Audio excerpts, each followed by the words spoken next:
आप देख रहे हैं खबरदार। मैं हूं श्वेता सिंह। सबसे पहले खबरों को खबरदार के लेंस से देख लेते हैं। आज भारत ने दुख और चिंता बढ़ाने वाला विश्व रिकॉर्ड बनाया है। कोरोना के नए मरीजों के मामले में भारत अमेरिका से आगे निकल गया है। पहली बार एक दिन में रिकॉर्ड 3,15,000 से ज्यादा लोग संक्रमित पाए गए हैं। अब तक किसी एक देश में एक दिन के अंदर मिले मरीजों का ये सबसे बड़ा आंकड़ा है। इससे पहले अमेरिका में 8 जनवरी 2021 को 3,07,000 लोग पॉजिटिव पाए गए थे। मौत का आंकड़ा भी पिछले 2 दिनों में और डरावना हो गया है। 2 दिन में 4,122 लोगों की मौत हो चुकी है। पूरी दुनिया में ब्राजील के बाद भारत दूसरा ऐसा देश है जहां एक दिन में इतनी अधिक मौतें हो रही हैं। आंकड़ों में जो भयानक स्थिति है उससे भी खतरनाक है जमीनी हकीकत। लोग ऑक्सीजन के लिए तड़प रहे हैं, सरकारों और सिस्टम की लचर व्यवस्था से लड़ रहे हैं। आज सुप्रीम कोर्ट ने इसे राष्ट्रीय आपातकाल कहा है और केंद्र से पूछा है कि इसे निपटने का प्लान क्या है। दूसरी तरफ पीएम मोदी ने सिर्फ वर्चुअल रैलियां करने का फैसला किया है और वो कल कोरोना पर उच्च स्तरीय बैठकें करेंगे। ऑक्सीजन की कमी पर देश के अलग अलग हिस्सों से ग्राउंड रिपोर्ट्स आई हैं। देश के अलग अलग शहरों के अस्पतालों में ऑक्सीजन को लेकर कितना हाहाकार मचा हुआ है। लोग एक एक सांस के लिए कितना संघर्ष कर रहे हैं, इसका अंदाजा आपको तब होगा जब आप आम लोगों के दुख दर्द पर आधारित ये रिपोर्ट देखेंगे। शरीर में ऑक्सीजन की मात्रा मापने के लिए घर बैठे एक मशीन का इस्तेमाल किया जाता है जिसे ऑक्सीमीटर कहते हैं। ऑक्सीजन की कमी के बीच ऑक्सीमीटर्स की भी कमी होने लगी है। बहुत से लोगों को दुकानों पर यह यंत्र नहीं मिल रहा। इस पर बात करेंगे और आपको यह भी बताएंगे कि ऑक्सीमीटर की किस रीडिंग का क्या मतलब है और रीडिंग के आधार पर आपको कब क्या करना है। और आपको एक्स्ट्रा खबरदार भी कर देते हैं। 1 मई से 18 वर्ष से ज्यादा उम्र के लोगों के लिए टीका लगवाने का रजिस्ट्रेशन 28 अप्रैल से कोविन पर शुरू होगा। इसके लिए फोटो पहचान पत्र जमा करना होगा और टीकाकरण के इस राउंड में 18 से 44 साल तक के लोगों को सरकारी और प्राइवेट वैक्सीनेशन सेंटर्स पर वॉक इन की सुविधा नहीं मिलेगी। देश इस समय तूफान का सामना कर रहा है। हालात हाथ से बाहर हो चुके हैं। संकट को रोकने में सरकारें फेल दिख रही हैं। अब अदालतों को दखल देना पड़ा है। सुप्रीम कोर्ट ने इसे नेशनल इमरजेंसी बताया है और केंद्र सरकार को नोटिस जारी किया है। कोर्ट ने पूछा है कि ऑक्सीजन और वैक्सीन पर केंद्र अपना प्लान बताए। कोरोना संकट पर खुद संज्ञान लेकर सुप्रीम कोर्ट ने सुनवाई की है। उधर दिल्ली हाई कोर्ट में पहले ही इस पर सुनवाई चल रही है। आज हाई कोर्ट ने केंद्र सरकार से साफ साफ कहा कि दिल्ली के निर्धारित ऑक्सीजन कोटा पर दिए ऑर्डर का पालन सुनिश्चित हो, क्योंकि आज भी दिल्ली के कई अस्पताल ऑक्सीजन के लिए गुहार लगा रहे हैं। कुछ घंटे की ही ऑक्सीजन बची। दिल्ली सरकार भी शिकायत कर रही है कि पर्याप्त ऑक्सीजन नहीं मिल पा रही है। दिल्ली हाईकोर्ट ने केंद्र से कहा है कि ऑक्सीजन की सप्लाई सुनिश्चित हो, आवाजाही में कोई रुकावट ना आए, क्योंकि शिकायतें ये भी आई हैं कि आसपास के राज्यों में ऑक्सीजन के टैंकर दिल्ली आने से रोके जा रहे हैं। अलग अलग हाईकोर्ट में इस तरह की सुनवाई हो रही है, जिस पर आज सुप्रीम कोर्ट में यह बात हुई कि सभी शिकायतों को एक जगह सुप्रीम कोर्ट में ही सुना जाए। दिल्ली हाईकोर्ट ने कहा वो सुनवाई स्थगित नहीं करेंगे।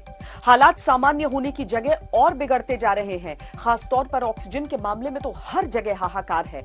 आज सरकार ने यह बड़ा फैसला किया कि इंडस्ट्री को ऑक्सीजन सप्लाई पर पूरी तरह से रोक लगा दी। गृह मंत्रालय ने यह आदेश जारी किया कि मेडिकल ऑक्सीजन का बिना रुकावट ट्रांसपोर्टेशन हो। ऑक्सीजन की आवाजाही को कोई राज्य रोक नहीं सकता। इस महासंकट के बीच पीएम ने भी मोर्चा संभाला। ऑक्सीजन सप्लाई पर आज उन्होंने हाई लेवल मीटिंग की है। ऑक्सीजन की सप्लाई तेज करने के लिए पीएम ने निर्देश दिए और यह कहा कि ऑक्सीजन की उपलब्धता बढ़ाने के तरीके निकाले जाएं। पीएम ने कल का अपना बंगाल दौरा भी रद्द कर दिया और अब वो वर्चुअल रैली से ही प्रचार करेंगे। कोरोना संकट पर शुक्रवार को सुबह से पीएम की बैक टू बैक मीटिंग है। इसमें वो मौजूदा स्थिति की समीक्षा करेंगे, सबसे ज्यादा प्रभावित राज्यों के मुख्यमंत्रियों से मंथन करेंगे और ऑक्सीजन का उत्पादन करने वाली कंपनियों से बात करेंगे। हर स्तर पर ऐसी सक्रियता दिखानी ही होगी, क्योंकि संकट बहुत बड़ा है और इस संकट के अभी खत्म होने के आसार भी नहीं दिख रहे, बल्कि संकट और गहराता जा रहा है। जब राजधानी दिल्ली की स्थिति खराब है तो आप सोचिए देश की क्या स्थिति होगी। दिल्ली के ऑक्सीजन संकट पर आज दिल्ली हाईकोर्ट की सुनवाई में क्या कहा गया, यह हम आपको दिखाते हैं।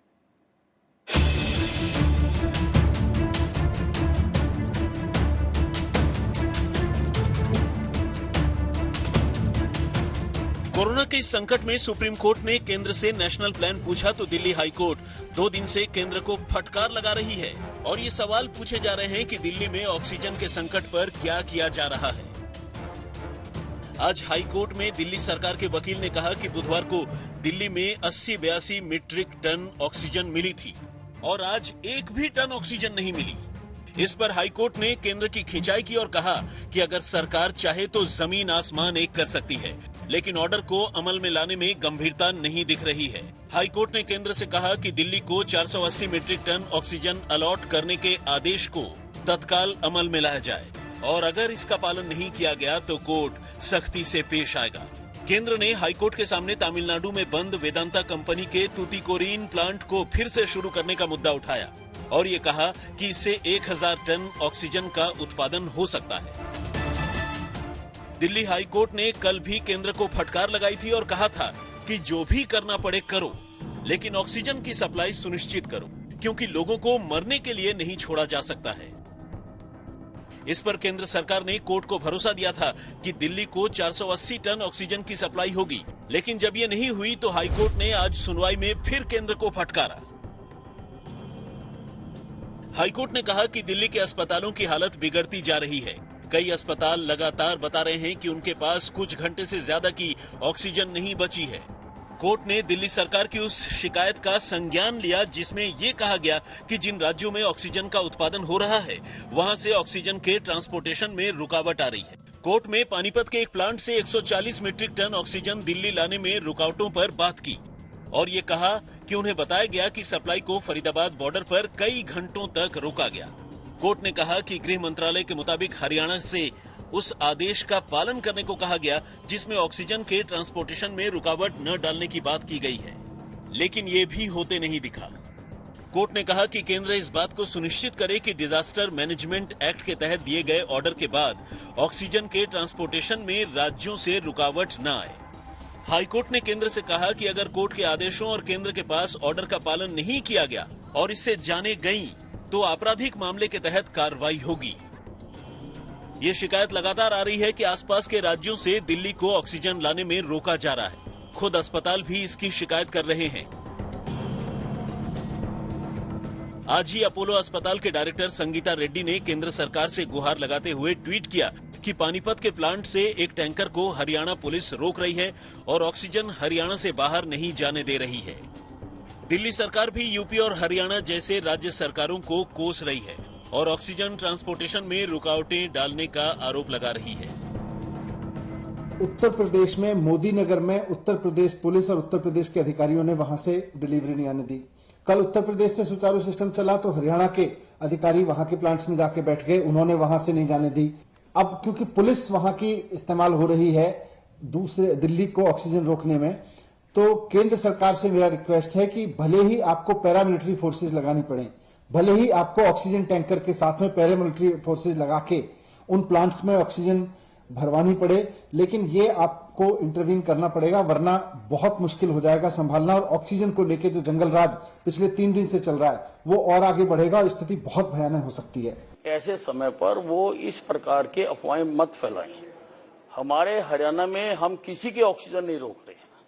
जो हमें एलोकेशन हुई है कल और जो पानीपत प्लांट में हुई है, हमने बकायदा उसका रोस्टर बना दिया कि 2 टैंकर दिल्ली के भरे जाएंगे, उसके बाद 1 टैंकर हरियाणा का भरा जाएगा और क्योंकि हमको पंजाब को भी देना है, 8वां 9वां टैंकर जो है वो पंजाब का भरा जाएगा और उसको हम स्ट्रिक्टली फॉलो कर रहे हैं। हमने अपने वहां पर वरिष्ठ अधिकारी लगा रखे हैं, हम किसी की क्यों रोकेंगे ऑक्सीजन? आप मुझे बताइए।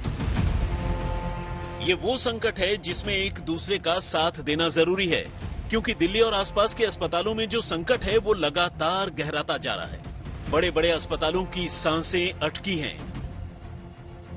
हालात ये हैं कि अस्पताल सोशल मीडिया पर आकर गुहार लगा रहे हैं। गुड़गांव के फोर्टिस अस्पताल ने शाम 5 बजे गुहार लगाई कि उनके पास सिर्फ 45 मिनट की ऑक्सीजन बची है। दिल्ली के अस्पताल ऑक्सीजन के लिए लगातार हाथ पैर जोड़ रहे हैं। शाम को दिल्ली के आकाश अस्पताल ने कहा कि 233 मरीजों की जान खतरे में है, सिर्फ 90 मिनट की ऑक्सीजन बची है। लखनऊ से सत्यम मिश्रा और दिल्ली से अनीशा माथुर के साथ संजय शर्मा, आज तक। दिल्ली में ऑक्सीजन का संकट ऐसा है कि छोटे बड़े हर अस्पताल ऑक्सीजन के लिए गिड़गिड़ा रहे हैं।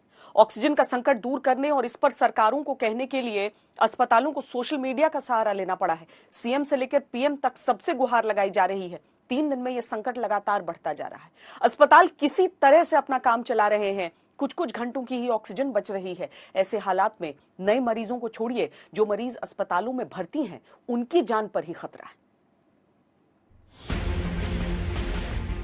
110 पेशेंट मेरे पास कोविड के पेशेंट हैं।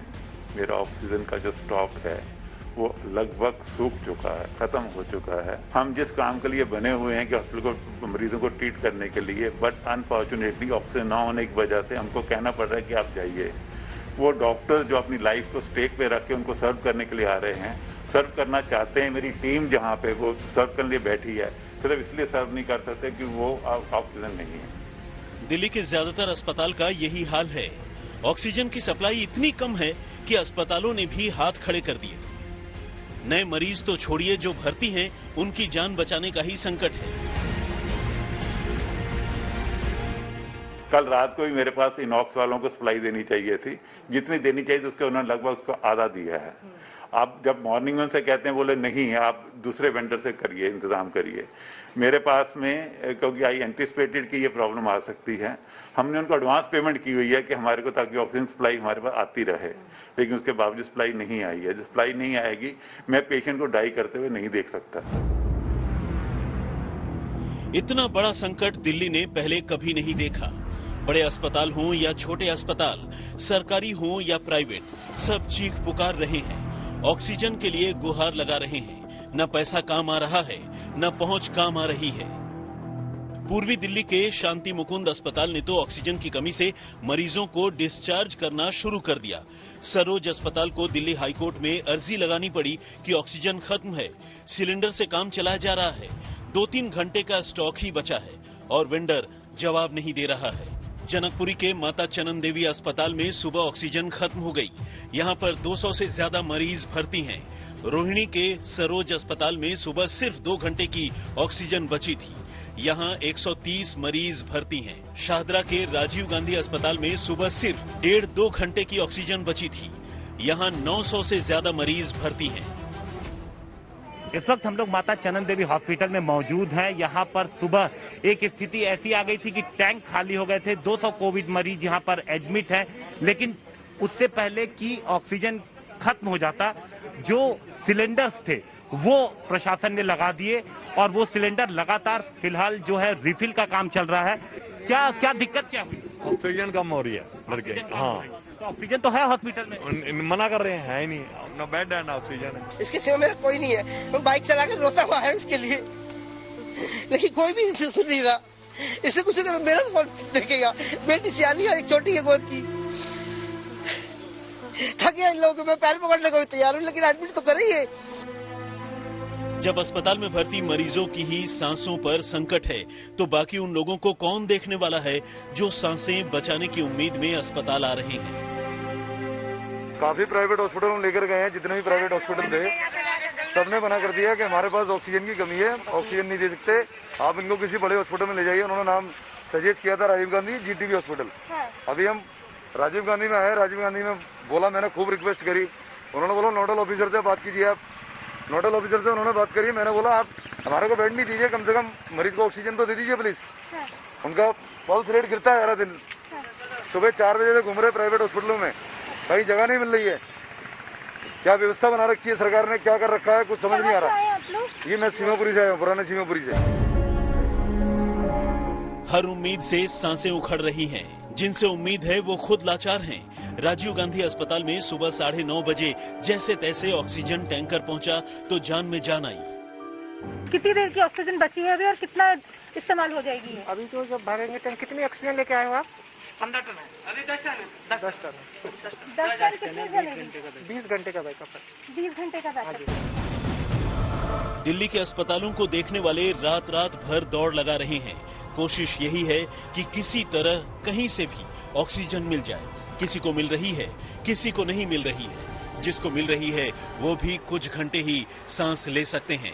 आज दोपहर 1 बजे तक हाल ये था कि दिल्ली के बड़े सरकारी अस्पतालों में बुराड़ी अस्पताल में 7 घंटे, डीडीयू में 6 घंटे, अंबेडकर अस्पताल में 4 घंटे, जीटीबी में 8 घंटे की ऑक्सीजन बची थी। दिल्ली के बड़े प्राइवेट अस्पतालों में होली फैमिली में 2.5 घंटे, बालाजी में 5 घंटे, बीकेएल हॉस्पिटल में 4 घंटे और मैक्स पटपड़गंज में 4 घंटे की ऑक्सीजन बची थी। देश के लोग आज सभी न्यूज चैनल पे देख रहे हैं कि दिल्ली में आने वाला ट्रक किसी और राज्य ने रोक दिया, मध्य प्रदेश में जाने वाला ट्रक फलाने राज्य ने रोक दिया। ये तो ठीक नहीं है। लोग ये नहीं चाहते। देश के लोग आज ये देखना चाहते हैं कि दिल्ली ने किसी दूसरे राज्य की मदद कैसे करी, उत्तर प्रदेश ने किसी राज्य की कैसे मदद की। हम एक साथ मिलकर आपदा से लड़ना है हमें, तभी भारत बचेगा। मैक्स, फोर्टिस, अपोलो, गंगाराम जैसे बड़े अस्पतालों में पहले से ही ऑक्सीजन की शॉर्टेज थी, लेकिन पिछले 2 दिन से दिल्ली के करीब करीब हर अस्पताल कुछ घंटों में ऑक्सीजन की गुहार लगा रहे हैं कि उनके ऑक्सीजन का स्टॉक खत्म हो रहा है। वेंडर सुन नहीं रहे हैं, सप्लाई उन्हें मिल नहीं पा रही है, आसपास के राज्यों से ट्रांसपोर्टेशन में दिक्कत आ रही है। इस पर तुरंत एक्शन लिया जाना चाहिए। सोचिए क्या हालात हैं। अस्पतालों को ऑक्सीजन के लिए अदालतों में जाना पड़ा है। सोचिए कैसे हालात हैं कि अस्पताल सोशल मीडिया पर सीएम से लेकर पीएम तक से गुहार लगा रहे हैं कि उन्हें ऑक्सीजन की सप्लाई की जाए। आज तक ब्यूरो। अस्पतालों में ऑक्सीजन का संकट सिर्फ दिल्ली का नहीं है। दिल्ली के आसपास नोएडा, गाजियाबाद, सभी शहरों का यही हाल है। नोएडा में कैलाश और प्रकाश जैसे निजी अस्पतालों में आज ऑक्सीजन का कुछ घंटों का स्टॉक बचा। नोएडा और ग्रेटर नोएडा के कोविड अस्पतालों में ऑक्सीजन का संकट है। गाजियाबाद के कई अस्पतालों में ऑक्सीजन खत्म हो रही है। लखनऊ जैसे शहरों में कई अस्पतालों ने हाथ खड़े कर दिए हैं। ऑक्सीजन की कमी से वहां एडमिट मरीजों को घर ले जाने के लिए कहा जा रहा है। ऑक्सीजन का संकट कैसे आम लोगों की सांसों पर आफत बन गया है, देखिए। ऑक्सीजन खत्म है, वहाँ ले जाओ, जहाँ ना बता रहे हैं वहाँ जा रहे हैं, भर्ती कोई नहीं कर रहे हैं। बस एक ही बात बोले जा रहे हैं कि ऑक्सीजन खत्म है। पहले तो वहाँ गए, होम थिएटर साइंस जो है वहाँ गए, वहाँ से वो भेजा संतोष में, संतोष से आए, फिर एसके के गए, वहाँ भी ना हुआ। संजय नगर गए, वहाँ से भी उल्टा भेज दिया। कई हॉस्पिटल हम सुबह से हॉस्पिटल का चक्कर काट रहे हैं, वहाँ से भी उल्टा भेज दिया। कई हॉस्पिटल हम सुबह से हॉस्पिटल का चक्कर काट रहे हैं, भर्ती कोई नहीं कर रहे। ये ऑटो नहीं है, इस देश का मेडिकल सिस्टम है जिसमें इलाज के अभाव में इस शख्स की सांसें उखड़ रही हैं। नगर गए, वहाँ से भी उल्टा भेज दिया। कई हॉस्पिटल हम सुबह से हॉस्पिटल का चक्कर काट रहे हैं, भर्ती कोई नहीं कर रहे। ये बेबस महिला अपने पति को इसी तरह ऑटो में लेकर अस्पतालों के बाहर भटकती रही। इस महिला के पति को अस्पताल में न तो बेड मिला, न ऑक्सीजन और न ही एम्बुलेंस। ऑक्सीजन खत्म है, वहाँ ले जाओ, जहाँ ना बता रहे हैं वहाँ जा रहे हैं, भर्ती कोई नहीं कर रहे हैं। बस एक ही बात बोले जा रहे हैं कि ऑक्सीजन खत्म है। पहले तो अपने पति को ऑटो में लेकर ये महिला गाजियाबाद के एमएमजी अस्पताल के बाहर पहुंची थी। अस्पताल में पति को भर्ती करने की गुहार लगा रही थी, दिखा रही थी कि देखो मेरे पति की सांसें किस कदर टूट रही हैं। लेकिन अस्पताल वालों ने साफ कह दिया कि ऑक्सीजन नहीं है, हम भर्ती नहीं कर पाएंगे।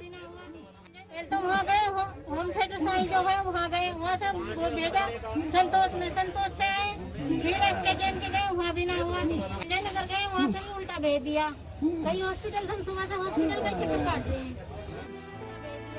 उत्तर प्रदेश के खस्ताहाल मेडिकल सिस्टम को अगर आप गाजियाबाद की इस दिल दहला देने वाली तस्वीरों से न समझ पाए हैं तो आइए राजधानी लखनऊ चलते हैं।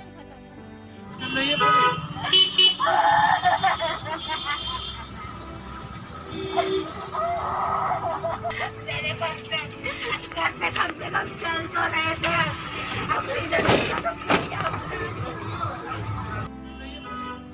इन बेटियों के चीखे सुनकर भला कौन पत्थर दिल होगा जिसका कलेजा दहल नहीं जाएगा। यूपी की राजधानी लखनऊ में एक अस्पताल के बाहर एम्बुलेंस में पिता ऑक्सीजन के बगैर तड़प रहा है। सांसें उखड़ रही हैं, ऑक्सीजन लेवल 20% तक जा पहुंचा है। वेंटिलेटर की तत्काल जरूरत है। मेरे बच्चे घर में कम से कम चल तो रहे थे। ऑक्सीजन इसका एस्टिमेट 20% है, 1% नहीं लिया जा रहा है। SpO2 इसका बहुत लो है, वेंटिलेटर पेशेंट जा रहा है, यहाँ बोल रहे ऑक्सीजन नहीं है। फिर क्यों यहाँ के कमाल से क्यों यहाँ पे करते हैं? मत भेजे ना, क्या जान दे दे, फुल ऑक्सीजन की चल रही है। अस्पताल ने भी मरीज को भर्ती करने से इनकार कर दिया। वजह एक बार फिर वही ऑक्सीजन का टोटा।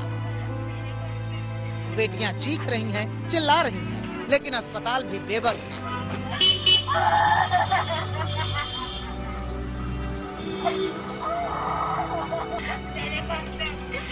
पे कम से कम चल तो रहे थे। ये बेटियां कह रही हैं कि अस्पताल लाने से ज्यादा अच्छा रहता कि वो घर में ही रहती। लखनऊ की एक और बेटी की चीत्कार सुनिए। इस बेटी की ये चीखें आपका दिल दहला देंगी, लेकिन हुक्मरानों के कानों तक ये चीखें शायद पहुंच ही नहीं पाती। ऑक्सीजन, मेरे फादर एडमिट है और वो ऑक्सीजन की कमी हो रही है। एंड टाइम पे बता रहे हैं कि वो ऑक्सीजन खत्म हो रहा है। ऐसे कैसे कर सकते हैं ये लोग? इस बेटी के पिता कोरोना संक्रमित हैं, ऑक्सीजन की जरूरत है और लखनऊ के इस मेयो अस्पताल के बाहर नोटिस चस्पा है कि अस्पताल में ऑक्सीजन की किल्लत है, लिहाजा अपने मरीजों को कहीं और लेकर जाएं। मेरे फादर एडमिट है और वो ऑक्सीजन की कमी हो रही है। एंड टाइम पे बता रहे हैं कि वो ऑक्सीजन खत्म हो रहा है। ऐसे कैसे कर सकते हैं ये लोग? व्यवस्था कराइए। मेरे फादर यहाँ से बाहर निकाल रहे हैं क्या? हाँ, बाहर निकाल रहे हैं। अस्पताल में ऑक्सीजन की कमी है, ये तो इस बेटी की गलती नहीं है, तो फिर इसके पिता को यहाँ इलाज क्यों नहीं मिल रहा है? ये सवाल इस बेटी का ही नहीं है। जितने चेहरे हैं उतनी कहानियाँ हैं, उतने दर्द हैं। मेरे हस्बैंड किडनी पेशेंट हैं और उनका सीवियर लंग्स इन्फेक्शन हुआ है। कल मैंने एडमिट किया है और आज ये बोल रहे हैं अपने हमारे पास ऑक्सीजन खत्म हो गई है, आप अपने पेशेंट को दूसरे हॉस्पिटल में लेके जाओ। नेतागिरी करने में लगे पड़े हैं सारे और सरकार पब्लिक की चिंता नहीं है सरकार को बिल्कुल भी। कुर्सी पे बैठ गए इसलिए इनके दिमाग खराब हो गए बिल्कुल सरकार के। कुछ भी नहीं बता रहे सर। 2 दिन से कॉल कर रहा हूँ बैक टू बैक कि हाँ मेरे को मेरे पेशेंट की इन्फॉर्मेशन दे दें, कुछ बता दे। कुछ भी नहीं बताया गया। न यहाँ से कोई फोन उठाता है, न कोई व्हाट्सएप करता है, कुछ भी नहीं। आज दिन में 2 बजे डेथ हो गई है। 4 बजे यहीं का एक वर्कर मेरे को बता रहा था कि उनको खाना खिलाया गया है। ठीक है, मैं अभी आ रहा हूँ। अब मुझे बताया गया डेथ हो गई है। उत्तर प्रदेश की राजधानी लखनऊ में ऑक्सीजन की किल्लत का ये हाल है कि अस्पतालों ने अब मरीजों की भर्ती बंद कर दी है। बाहर बोर्ड लगा दिया गया है। ऑक्सीजन की समस्या लगभग हर अस्पताल में अब उत्तर प्रदेश की राजधानी लखनऊ में हो रही है। पहले मेयो हॉस्पिटल ने और मैकवेल ने नोटिस चिपका करके बताया कि उनके साथ समस्या है और वो अब इलाज नहीं कर पाएंगे। यही हालात लखनऊ के एक बड़े अस्पताल चंदन अस्पताल में है, जहां पर बाकायदा नोटिस पे ये लिख दिया गया है कि यहाँ पर बेड्स की संख्या खत्म हो चुकी है और यहाँ पर नहीं हम एडमिशन ले सकते। जिनके घर में कोरोना के मरीज हैं, वो मारे मारे फिर रहे हैं। इनके लिए ऑक्सीजन जिंदगी और मौत का सवाल बनी हुई है। मरीज एडमिट है, सांस की प्रॉब्लम है।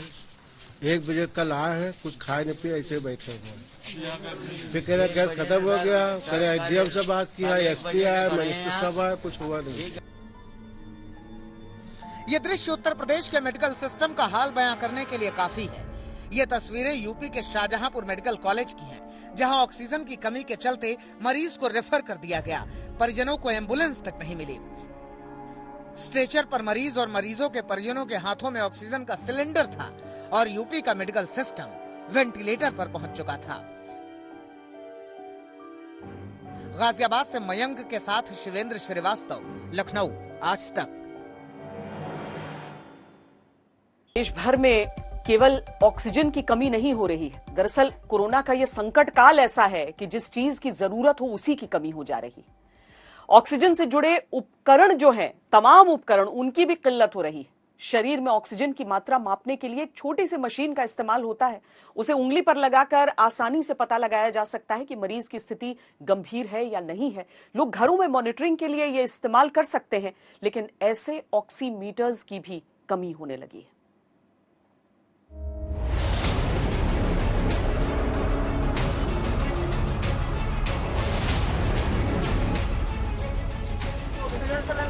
नहीं भैया, ऑक्सीजन सिलेंडर नहीं है सर नहीं, खत्म हो गया था भैया, है नहीं है भैया, अवेलेबल नहीं है।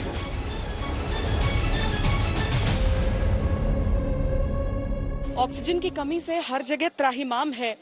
जो लोग स्वस्थ भी हैं वो भी चाहते हैं कि घर में कम से कम एक ऐसी मशीन रहे जो माप सके कि उनका ऑक्सीजन का लेवल कितना है शरीर का। इसे कहते हैं ऑक्सीमीटर।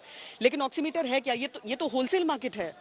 हाँ, आपके पास है ऑक्सीमीटर? नहीं, अभी नहीं है जी मैम, अभी नहीं है, स्टॉक खत्म है। क्यों? मतलब आमतौर पर ये नॉर्मल है या? नहीं, नॉर्मल नहीं है, ये ड्यू टू पैंडेमिक की वजह से है।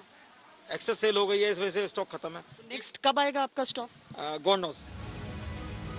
मेडिकल सामान के लिए ये दिल्ली का होलसेल मार्केट है, जहां ऑक्सीमीटर की ऐसी किल्लत देखी जा रही है। हालांकि अगर आप ऑनलाइन ढूंढेंगे तो आपको कुछ ऑक्सीमीटर जरूर मिलेंगे, पर दाम सामान्य से अधिक है और स्टॉक सामान्य से कम। लोग ये भी शिकायतें कर रहे हैं सर कि जो ऑक्सीमीटर है वो पिछले साल तक वो 850 का खरीद रहे थे और इस बार 2000 के पास जा चुकी है। देखिए 2000 के पास जो गई है कीमत वो यहाँ नहीं गई है, यहाँ पे अभी भी 1250 और 1650 के बीच में है। लेकिन ओरिजिनली इसका कितना था लास्ट ईयर? 850 तक ये बिका है और इसका रेट गया है। ये इंपोर्ट होता है, इंपोर्ट बंद हो चुका है, इंपोर्ट माल नहीं आ रहा है और जो आ रहा है वो रास्ते में पैकअप है, कई रीजन से सप्लाई चेन नहीं आ रही है, तो ये रेट्स बढ़ रहे हैं। पीछे से इंपोर्टर बढ़ा रहा है या कंपनी से जो आ रहा है वो बढ़ रहे हैं रेट। इसमें एक बात भैया और जोड़ना चाहूंगा, चाइना से एयर फ्रेट बहुत ज्यादा हैवी हो गया है, लगभग ऑलमोस्ट 3 टाइम्स एक्सेस हो गया है, जिसकी वजह से प्राइस एकदम इंक्रीज हुआ है। हाँ, वो प्राइस बहुत हैवी, फ्रेट बहुत हैवी कर दिया उन्होंने। आमतौर पर लोगों के मन में ये सवाल उठता है कि क्या इसे बढ़ाया जा रहा है, क्या ये काला बाजारी है? तो आपके हिसाब से इसका काला बाजारी से लेना देना नहीं है, ये पीछे से ही कीमत। मैं आपके माध्यम से श्वेता जी बोलना चाहूंगा, बड़ा क्लियर चीज है जैसे भाई साहब ने बताया है, जो पीछे से प्राइसिंग बढ़ी है, जो फ्रेट्स बढ़े हैं, तो वो लोडिंग तो प्रोडक्ट पे ही होगी ना, ये यहाँ मैन्युफैक्चरिंग नहीं है। तब जब वो लोडिंग होगी तो उस लोडिंग के हिसाब से रेट बढ़ जाएंगे, तो ये चीज बढ़ी है। और लेबर नहीं है, कार्टेज होता है, उसके में रेट बढ़ चुका है, तो इन सब का इफेक्ट वो आ रहा है ऑटोमेटिकली। और इसका कोई रीजन नहीं है, काला बाजारी कोई नहीं हो रही है। 850 का था तो हमने 850 का भेजा था, आज 1250 का तो हम 1250 का भेज रहे हैं। उसके बाद केमिस्ट क्या रेट बेच रहा है, डिस्काउंट दे रहा है नहीं दे रहा है, उसमें हम कुछ नहीं कह पाएंगे। इसके अलावा कुछ मोबाइल ऐप्स भी दावा करते हैं कि वो शरीर में ऑक्सीजन की मात्रा को माप सकते हैं, लेकिन इन मोबाइल ऐप्स की एक्यूरेसी को लेकर संशय है। जितनी भी चीजों की आज जरूरत हो रही है उन सब की होलसेल मार्केट है, समझ लीजिए भागीरथ प्लेस में, और यहाँ पर हर एक चीज है तो, लेकिन क्या बाजार में उपलब्ध है या नहीं है, दुकान में उपलब्ध है या नहीं है, ये समझना जरूरी हो जाता है। मैं पूरे मार्केट में देख रही हूँ सब लोग ऑक्सीमीटर ढूंढ रहे हैं सर, लेकिन है आपके पास? नहीं मैडम, ऑक्सीमीटर अवेलेबल ही नहीं है। बहुत सारा मतलब पीछे स्टॉक 10 दिन में ऐसा था कि पूरा का पूरा स्टॉक ही निकल चुका है। कंपनियों से हम जब डिमांड कर रहे हैं तो वो हमारी डिमांड पूरी नहीं कर पा रही। वो सब बोल रहे हैं कि अभी फिलहाल है नहीं, आने वाले 2-4-5 दिनों में अगर हमारे पास अवेलेबल होगा तो हम आपको सप्लाई देंगे। अच्छा जी, कभी ऐसी सिचुएशन हुआ था? नहीं मैडम, आज तक भी नहीं हुई। पिछली वेव जब आई थी तब भी ऐसी सिचुएशन नहीं थी। लोग इस टाइम मैडम हाहाकार हुई पड़ी है, ना ऑक्सीफ्लोमीटर है, ना ऑक्सीमीटर है, ना ही ऑक्सीजन कंसंट्रेटर है, ना ऑक्सीजन सिलेंडर है। हर चीज की शॉर्टेज हुई पड़ी है इस टाइम। हर आदमी यही मांगने आ रहा है। जी मैडम, आप थोड़ी देर आप यहाँ पर खड़े होकर देखेंगे तो आप हर आदमी मतलब 100 में से 90 आदमी ऑक्सीमीटर, ऑक्सीफ्लोमीटर और ऑक्सीजन सिलेंडर वो चीज मांग रहे हैं। वो चीज हमारे पास अवेलेबल नहीं है। बहुत ज्यादा मतलब लोग इतनी स्ट्रेस में है, पेनफुल मतलब जो चीज हो रही है वो समा देखने को मिल रहा है हमें। क्या लेने के लिए आए? सिलेंडर के ऊपर जो लगता है ऑक्सीमीटर, फ्लोमीटर, वो नहीं मिल रहा कहीं पर भी। आप हर जगह सब जगह होलसेल घूम चुका, लेकिन नहीं मिल रहा। तो ऑक्सीजन जरूरत है, सिलेंडर मिल गया, ऑक्सीजन मिल गया, लेकिन अब उसके ऊपर फ्लोमीटर नहीं मिल रहा, क्या करें? बाकी इलाकों में भले ही आपको लोगों का जमावड़ा दिखे ना दिखे, लेकिन चूंकि ये जरूरत की चीजें हैं, ये वो चीजें हैं जो कोरोना के समय में सबके काम आएंगी, उसके लिए आपको इस समूचे मार्केट में भीड़ जरूर नजर आएगी, लेकिन सामान नजर नहीं आएगा। कैमरा पर्सन सैयद मोहसिन के साथ श्वेता सिंह, दिल्ली आज तक। यहाँ आपको ऑक्सीजन लेवल और ऑक्सीमीटर को लेकर कुछ और जानकारियां भी हम दे देते हैं। सबसे पहले शरीर के ऑक्सीजन लेवल की बात। एक सामान्य सेहतमंद व्यक्ति का ब्लड ऑक्सीजन लेवल 95% से ऊपर होना चाहिए और यह 98, 99 या 100% तक भी जा सकता है। अगर ऑक्सीजन का स्तर 90% से 95% तक है तो इस पर ध्यान देने की जरूरत है। अगर ऑक्सीजन का स्तर 90% से कम है तो तत्काल मेडिकल मदद लेनी चाहिए। ऑक्सीमीटर ऑक्सीजन के लेवल को 1 से 2% के एरर मार्जिन के साथ नाप लेता है। चाइनीज ऑक्सीमीटर भी बाजार में उपलब्ध हैं जो पूरी की पूरी यूनिट के तौर पर इंपोर्ट होते हैं और भारत में इन्हें रीपैकेज किया जाता है। अक्सर इनकी वारंटी भी नहीं मिलती। ऑक्सीमीटर लेते हुए यह चेक करना चाहिए कि कम से कम 1 साल की वारंटी दी जा रही है। पहले ऑक्सीमीटर 500 से 700 रुपए तक की रेंज में मिल रहे थे, लेकिन अब 1000 रुपए से कम का ऑक्सीमीटर मिलना मुश्किल है और ऑनलाइन भी ऐसे ऐसे ब्रांड मिल रहे हैं जिनके बारे में लोगों ने कभी सुना ही नहीं होता। अच्छी क्वालिटी के ऑक्सीमीटर 2000 से 5000 रुपए के मिल रहे हैं। इस डिवाइस की क्वालिटी चेक करने का तंत्र भी मजबूत नहीं है। इस समय आपातकाल जैसी स्थिति है और इसमें कमजोर क्वालिटी वाले ऑक्सीमीटर भी धड़ल्ले से बिक रहे हैं। ऑक्सीमीटर की रीडिंग्स का क्या मतलब है, इस पर हमने डॉक्टर से भी बात की। लेकिन जब ऑक्सीजन कम होता है, जैसे नॉर्मल इंसान का ऑक्सीजन 99, 98 होता है, कुछ सिगरेट स्मोकर का ऑक्सीजन सैचुरेशन 95 रहता है। कभी भी बेसलाइन ऑक्सीजन से, जैसे पहले दिन आपने ऑक्सीजन चेक करी, आपकी 97 थी, अब इस इंसान की कभी भी 94 या उससे नीचे हो जाए तो ये सिग्निफिकेंट है। ऐसे किसी इंसान की अगर 99 सैचुरेशन है बेसलाइन, लेकिन 3 to 5% फॉल हो जाती है उसकी over the time of 5 days, साथ में फीवर भी चल रहा है, साथ में खांसी आने लगी है चौथे 5वें दिन, ये इन पेशेंट्स में निमोनिया बनने के बहुत हाई चांसेस हैं। तो ये एक तरह से इमरजेंसी है। ऑक्सीजन की कमी होना एक इमरजेंसी है। अगर डॉक्टर नहीं भी मिल रहा है, पास की इमरजेंसी में जाए, तो ऐसे हम इन पेशेंट्स में निमोनिया जल्दी डायग्नोज कर पाएंगे। ये पल्स ऑक्सीमीटर एक स्टैंडर्ड पल्स ऑक्सीमीटर है। मैं किसी कंपनी के बारे में नहीं बात करूंगा, बट ये जरूर है बहुत ज्यादा मेड इन चाइना, बहुत चीप पल्स ऑक्सीमीटर ना लें, उसमें गलत रीडिंग आती है और अननेसेसरीली पैनिक हो जाते हैं लोग। इसमें किस तरह की फैलिसीज होती हैं, उंगली जो है मेरी फिंगर है वो ठीक से फिट है अंदर और लाइट उसी के थ्रू जा रही है, तभी मेरी पल्स वेव फॉर्म एडिक्वेट आ रही है, स्टडी फॉर्म में आ रही है। तो ये बहुत इंपॉर्टेंट है। दूसरा, अगर आप पल्स वेव फॉर्म देखें, पल्स ऑक्सीजन सैचुरेशन देखें और ये बार बार वेरी कर रही है, 91 फिर 95 फिर 91 फिर 94, इट मींस कि हमारी पल्स वेव फॉर्म, हमारी जो ग्रिप है वो ठीक नहीं है या हमारे पल्स ऑक्सीमीटर में खराबी है। दूसरा, किस फिंगर में लगाई जाए, ये बड़ा मिसकंसेप्शन है। लोग कहते हैं कि मिडल फिंगर, बट आइडियली अगर आप मिडल फिंगर या इंडेक्स फिंगर कोई भी चूज करते हैं, उस फिंगर में आप ट्रेंड देखें कि किस ट्रेंड पे मेरा जा रहा है। Baseline pulse oximeter middle finger में आपकी थी 96 थी और अब 94 के नीचे जा रही है, तो उसी फिंगर को कंटिन्यूसली यूज करें, यह आपके लिए बेनिफिट रहेगा। फोर्थ, जब आप पल्स ऑक्सीमीटर यूज करते हैं तो इसको हिलाएं ना, ऐसे शेक ना करें, इसमें शेकिंग आर्टिफैक्ट आ जाता है। फिफ्थ, जैसे मैंने आपको समझाया कि कभी भी जब आप पल्स ऑक्सीमीटर लेने जाएं, सो आप अच्छी कंपनी का मेड इन इंडिया प्रोडक्ट्स हैं, मेड इन यूएस प्रोडक्ट्स हैं, और देखें कि उसकी क्रेडिबिलिटी कितनी है। अच्छे प्रोडक्ट लें, अच्छी कंपनीज के प्रोडक्ट लें जिससे उनकी रिलायबिलिटी फैक्टर भी ज्यादा रहे। एक बहुत इंपॉर्टेंट हथियार है, इसको आप वेस्ट ना करें। ऑक्सीजन और उससे जुड़े उपकरणों की कमी, चारों तरफ मचे हाहाकार और त्राहिमाम के बीच ये देखना होगा कि आगे क्या होने वाला है। भारत में कोरोना की दूसरी लहर का पीक कब आएगा, ये कब थमेगी, इसके लिए आज के आंकड़ों और आईआईटी कानपुर के एक रिसर्च की मदद लेते हैं। इससे आपको दूसरी लहर के खतरनाक भविष्य की पूरी पिक्चर समझ में आ सकती है। पहली बार एक दिन में रिकॉर्ड 3,15,000 से ज्यादा लोग संक्रमित पाए गए।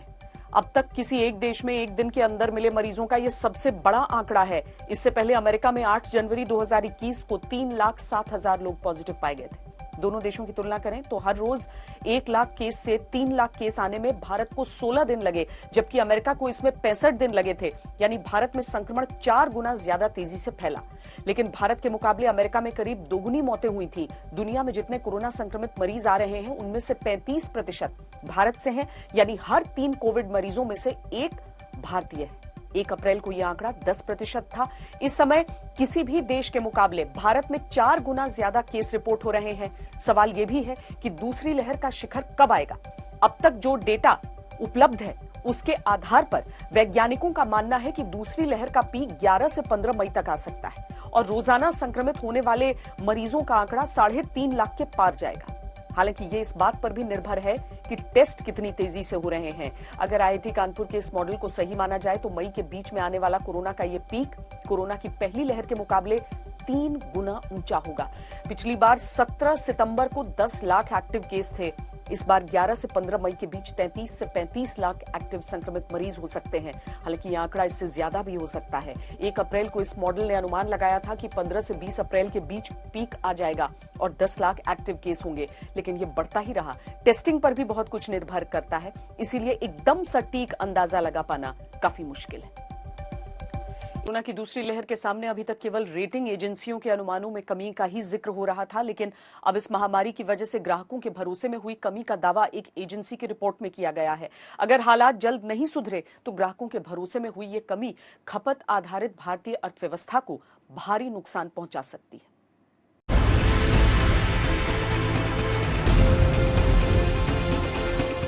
अप्रैल की शुरुआत में सालाना मौद्रिक नीति को पेश करते हुए आरबीआई गवर्नर ने अर्थव्यवस्था के दमदार रहने का भरोसा जताया था, लेकिन इस भरोसे पर भारी पड़ सकती है पिछले महीने के दौरान देश में ग्राहकों के यकीन में आई गिरावट। रेफिनेटिव इप्सॉस प्राइमरी कंज्यूमर सेंटिमेंट इंडेक्स यानी कि PCSI के मुताबिक देश में मासिक आधार पर ग्राहकों के भरोसे में 1.1% पॉइंट्स की गिरावट आई है। ग्राहकों को ये भरोसा सभी 4 सेगमेंट्स यानी नौकरियों, पर्सनल फाइनेंस, अर्थव्यवस्था और भविष्य के लिए निवेश में कमजोर हुआ है। दरअसल कोविड के बढ़ते मामलों के बीच ग्राहकों में फिर से भय का माहौल है और उनका भरोसा अर्थव्यवस्था से जुड़े मामलों में ढीला पड़ रहा है। जानकारों का मानना है कि जिस तरह से कोरोना बेकाबू हो गया है और उसे रोकने के लिए जगह जगह लॉकडाउन का विकल्प आजमाया जा रहा है, इससे ग्राहकों के सेंटिमेंट्स पर नेगेटिव असर हुआ है।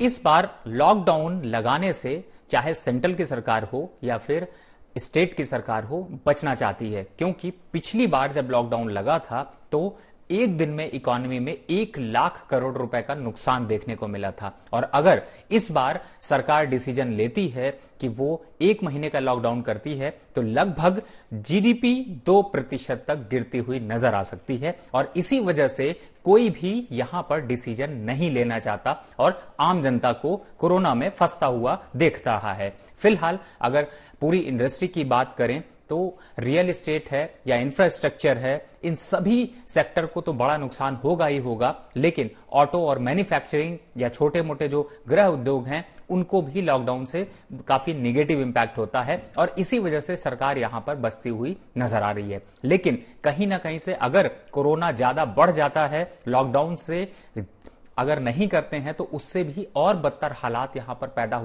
होते हुए नजर आएंगे।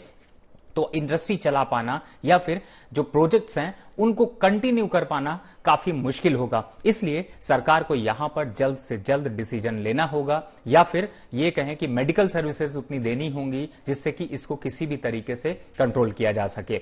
हालांकि लॉकडाउन इस बार व्यापारी वर्ग ये चाहता है कि लॉकडाउन ना किया जाए, लेकिन अगर लॉकडाउन नहीं होता है तो इससे आम जनता काफी प्रभावित होगी। अगर ग्राहकों के भरोसे को मापने के चारों इंडिकेटर्स में आई गिरावट को अलग अलग करके देखें तो फिर PCSI के मुताबिक कंज्यूमर सेंटिमेंट इंडेक्स में नौकरी के सूचकांक में 0.6% अंकों की गिरावट आई है। निजी वित्तीय स्थिति से जुड़े सूचकांक में 1.5%, निवेश के माहौल से जुड़े सूचकांक में 0.9% और आर्थिक उम्मीदों के सूचकांक में 0.8% अंकों की गिरावट आई है। इप्सॉस इंडिया के मुताबिक कारोबारों में पहली लहर के बाद रिकवरी की शुरुआत हुई थी, जो अब नई लहर के सामने सुस्त पड़ती नजर आ रही है। इसने नौकरियों से जुड़ी भावनाओं को कमजोर किया है, तो रोजाना घरों को चलाने के लिए जरूरी वित्त, बचत, निवेश पर असर करना शुरू कर दिया है। कोविड-19 की दूसरी लहर के असर से सर्विस सेक्टर फिर से बेहाल हो गया है। गूगल मोबिलिटी इंडेक्स के अनुसार लोगों की आवाजाही में सबसे अधिक कमी रिटेल और रिक्रिएशनल एक्टिविटीज में आई है। क्रेडिट स्विस की रिपोर्ट में भी दावा किया है कि इससे रेस्टोरेंट और होटल इंडस्ट्री को सबसे ज्यादा नुकसान हुआ है। कोविड की दूसरी लहर के बीच ज्यादातर आर्थिक गतिविधियों में कमी आई है। लोगों का घरों से निकलना मजबूरन और पाबंदियों या फिर स्वेच्छा से कम हुआ है। इसके चलते सर्विस सेक्टर पर सबसे ज्यादा मार पड़ी है। क्रेडिट स्विस की रिपोर्ट के मुताबिक रिटेल और रिक्रिएशन एक्टिविटी में सबसे ज्यादा गिरावट आई है। बीते 2 हफ्तों में लोगों का restaurant, cafe, shopping centre, theme park और थिएटर जाना बेहद कम हुआ है। क्रेडिट स्विस की इस रिपोर्ट की तस्दीक गूगल मोबिलिटी के आंकड़े भी कर रहे हैं। इसके मुताबिक ये सारी एक्टिविटी 6 हफ्ते के औसत से 36% कम हो गई है। हालांकि गूगल मोबिलिटी के मुताबिक देश भर में सुपरमार्केट और फार्मेसी से जुड़ी एक्टिविटी बढ़ी है। इनका लेवल देश भर में औसत से 12% ऊपर बना हुआ है। इस एक्टिविटी में सुपरमार्केट, अनाज मंडियों, खाने पीने, दवा की दुकानों पर लोगों के आने जाने का आंकड़ा शामिल होता है। क्रेडिट स्विस की रिपोर्ट में दावा किया गया है कि कोरोना की पहली लहर में सबसे ज्यादा नुकसान उठाने वाला ट्रेवल सेक्टर इस साल फरवरी तक बाउंस बैक कर रहा था, लेकिन मार्च में इसमें तेजी से गिरावट आई है और ये हालात अगले 2-3 महीनों तक बने रहने की आशंका है। गूगल मोबिलिटी के मुताबिक ट्रेवल सेक्टर में एक्टिविटी पिछले 6 हफ्ते के औसत के मुकाबले 26% नीचे बनी हुई है। जानकारों का मानना है कि हॉस्पिटैलिटी सेक्टर को कोरोना में न केवल सबसे ज्यादा नुकसान हुआ है, बल्कि इसे सरकार से भी कोई राहत तक नहीं मिली है। ऐसे में इस सेक्टर के लिए रिकवर करना बेहद मुश्किल काम बनने वाला है। यही नहीं, सार्वजनिक परिवहन पर कोई रोक न होने के बावजूद घटती डिमांड और पाबंदियों के असर से देश भर में सामान ढुलाई की रफ्तार कम हो रही है। कोविड की दूसरी लहर के बीच बीते पखवाड़े मंडियों में अनाज और सब्जियों की आवक घटी है। दरअसल इस दौरान रेस्टोरेंट और होटलों की तरफ से इनकी मांग में 10 से 15% की गिरावट आई है। इस दौरान फैक्ट्री, खासतौर पर एमएसएमई में प्रोडक्शन के बाद बिक्री के लिए निकलने वाली सप्लाई भी 10 से 15% तक घटी है। इसके असर से ट्रकों का राउंड ट्रिप रेंटल पिछले 2 हफ्ते में 10 से 15% तक घट गया है। लॉकडाउन के डर से ड्राइवर घर को लौट रहे हैं और ट्रकों का इस्तेमाल घटकर 7% के स्तर पर आ गया है। इस बीच गाड़ियों के शोरूम में भी लोगों का आना जाना कम हो गया है, लेकिन 2 व्हीलर की पूछताछ और खरीदारी के लिए आने वालों की संख्या में सबसे तेज गिरावट आई है। जानकारों का मानना है कि हालात में अगले 2-3 महीनों तक सुधार आने की कोई संभावना नजर नहीं आती है। अब देखना यही है कि सरकार के संपूर्ण लॉकडाउन न लगाने के भरोसे को लोग कितनी गंभीरता से लेते हैं और बचाव के साथ आर्थिक गतिविधियों को चलाए रखने में अपनी भागीदारी निभाते हैं, क्योंकि अगर लोगों ने ही हौसला छोड़ दिया तो फिर हालात को बिगड़ने से कोई नहीं रोक पाएगा। आज तक ब्यूरो।